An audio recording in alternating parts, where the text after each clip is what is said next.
और चलिए अब आपको दिखाते हैं पाकिस्तान को लेकर वो बड़ा खुलासा जो ये बतला रहा है कि पाकिस्तान अब बिल्कुल भी रहने लायक नहीं बचा। और किसने ये खुलासा किया? खुद पाकिस्तान की एक्ट्रेस की तरफ से खुलासे को सामने रखा गया है। तो पाकिस्तान की बदहाली और वहां की शर्मनाक हकीकत पर यह बहुत बड़ा खुलासा है जो आपके सामने हम कर रहे हैं। पाकिस्तान छोड़ना चाहती है जानी मानी एक्ट्रेस आयशा उमर को। पाकिस्तान में अब डर लगता है, भय लगता है। आयशा बोली यहां कभी भी रेप का खतरा है।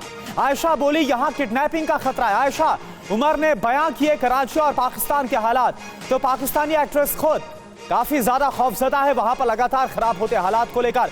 और उसने साफ बयां किया कि आज कैसे पाकिस्तान में हालात इतने खराब हो गए कि लोग वहां पर रहना नहीं चाहते। खुद पाकिस्तानी एक्ट्रेस आयशा उमर भी पाकिस्तान छोड़ना चाहती है। आयशा उमर की तरफ से कहा गया कि यहां पर कभी भी रेप का बड़ा खतरा, इसके अलावा यहां पर कभी भी किसी को किडनैप कर लिया जाता है, किडनैपिंग का बहुत बड़ा खतरा है। यह हालात इस वक्त 75 सालों में पाकिस्तान के हो गए, जिस बात का खुलासा किसी और ने नहीं, खुद पाकिस्तानी एक्ट्रेस ने किया। आयशा उमर का पाकिस्तान की पोल खोलने वाला बयान। सिर्फ कोविड लॉकडाउन में महिलाएं महफूज थी। आयशा ने कहा तब सड़क पर साइकिल भी चलाती थी मैं, अब हमेशा सताता है रेप और किडनैपिंग का डर। और अब सीधा रुक करते हैं पाकिस्तान का। वहां से हमारे साथ खुद डॉक्टर इरशाद अहमद खान साहब जुड़े हुए हैं जो कि PMLN के नेता हैं। डॉक्टर साहब बहुत बहुत स्वागत है आपका। लेकिन इरशाद साहब ये हो क्या रहा है? आयशा उमर को आपने सुना, उनका डर खौफ सुना, आखिर क्या हालात आप लोगों ने बना दिया पाकिस्तान की?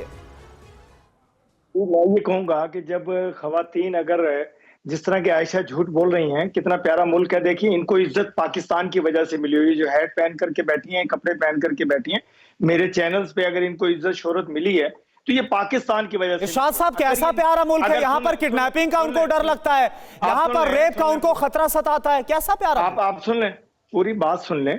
दूसरी बात यह है कि जब कोई खातून लड़की या कोई बुढ़िया जब कच्छा पहन करके या निकर पहन के टी शर्ट पहन करके निकलेगी तो लोग उसको देखेंगे। ये देखिए ये बात कर रही है कोविड के जमाने की और दूसरी बातें कर रही हैं। मैं ये समझता हूँ जितना प्यारा पाकिस्तान है, जितनी इज्जत जितनी एहतराम खवातीन का पाकिस्तान में किया जाता है, मुसलमानों में किया जाएगा, हमारे दीन में किया जाता है। इरशाद साहब ये कैसे शब्दों का इस्तेमाल कर रहे हैं आप? झूठी शोहरत हासिल करने के लिए मुल्क की महिलाओं के लिए, औरतों के लिए, महिलाओं के लिए शायद यही वजह है कि महफूज नहीं महसूस करती है पाकिस्तान की बेटियां। कहीं भी महफूज नहीं होगी।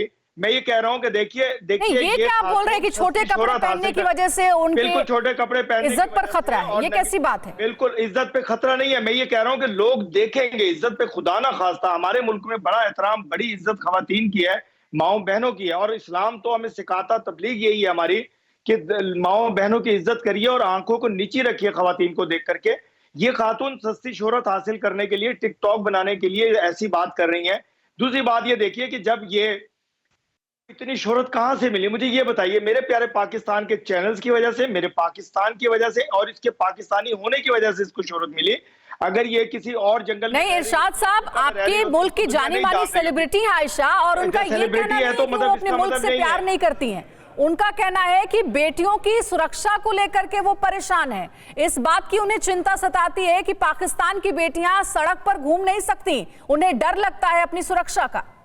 झूठ तो बोल सकता है कोई, मैं ये कहता हूं कि झूठ बोलने वाले की जुबान नहीं पकड़ सकते। आयशा उमर जो है ये झूठी शोहरत, हालांकि शोहरत तो इनको मिली हुई है, लेकिन मजीद टिकटॉक पे मशहूर होने के लिए ये काम कर रही हैं। ऐसा कुछ नहीं है। यहाँ खवातीन, मेरे घर के सामने ट्रैक है, पूरा एरिया हमारी खवातीन बहनें बेटियां वॉक करती हैं। यानी इरशाद साहब ये आप लोगों ने कसम खा रखी है कि आप हालात को नहीं सुधारेंगे, बल्कि आप ये बोलेंगे, आप ये तानाशाही करेंगे कि वहां पर महिलाएं कैसे कपड़े पहने और क्या ना पहने, वहां पर ये शोहरत हासिल करने के लिए हो रहा है, ये आप बयान देंगे, लेकिन कसम खा लेंगे कि वहां हालात नहीं सुधारेंगे। देखिए हमारे हालात ठीक है, हमारे हालात को कुछ नहीं है। पाकिस्तान बड़ा बाइज्जत मुल्क है और यहाँ बड़ा एहतराम है। मैं बार बार एक ही बात कर रहा हूँ, खवातीन का बहुत एहतराम पूरी दुनिया में कहीं नहीं होगा। दूसरी बात यह है कि इस तरह के चंद लोग हैं जो पाकिस्तान को बदनाम करने की कोशिश करते हैं। इनका एजेंडा मुझे मालूम नहीं, हो सकता ये चाहती हो कि इंडिया में इनको किसी मूवी में काम दे दें। आप लोग इनको बुलाइए, इनको काम दीजिए मूवीज में। मैं ये समझता हूँ कि ये खातून सस्ती शोहरत के लिए ये काम कर रही है, मेरे पाकिस्तान को बदनाम कर रही है।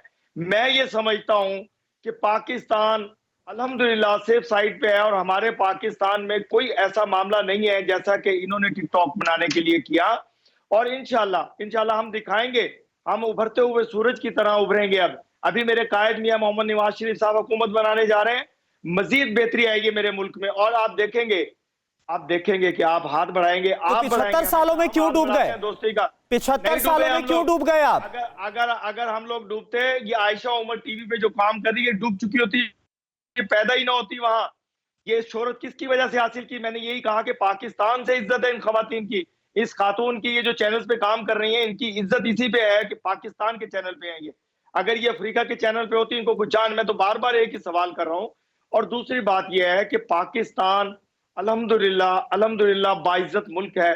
हम लोग अपनी बहनों, माओं, बेटियों की इज्जत करते हैं। मैं फिर यही कहूंगा कि आधे कपड़े पहन के निकलेंगे तो लोग देखेंगे जरूर, लेकिन महफूज फिर भी हैं खवातीन। ये बयान जो है ना, वो बहुत शर्मिंदगी से भरा हुआ बयान है इरशाद साहब। ये जो आप बार बार कह रहे हैं ना, दुनिया में कहीं भी औरत निकलती है, अगर आधे कपड़े पहन के लोग देखेंगे, ये नहीं कि उसको खुदा ना। ये गैर जिम्मेदाराना बयान है। बेहतर होता कि अगर आप आयशा से खुद बात करते, ये जिस तरीके का नजरिया आप पेश कर रहे हैं ना, ये ठीक नहीं है आपके मुल्क के लिए भी। आपकी बेटियां अगर आपको सुन रही होंगी आपके मुल्क की, तो बहुत शर्मिंदगी से महसूस कर रही होंगी। मेरी बेटियां बाइज्जत कपड़े पहन के जाती हैं, कोई मसला नहीं। एक बात यहाँ पर लाइन कहना चाहेंगे हिदायत के तौर पर भी इरशाद साहब, मेरी बेटियों को जो हमें ये लग रहा है आपकी बातों से कि यहाँ पर नजर नहीं, आप लोगों को अपना नजरिया सुधारने की जरूरत है। खैर, बहुत बहुत शुक्रिया डॉक्टर इरशाद साहब, आप हमसे जुड़े, आपने वक्त दिया और आपने आयशा उमर के इस बयान को लेकर जो बातचीत की है।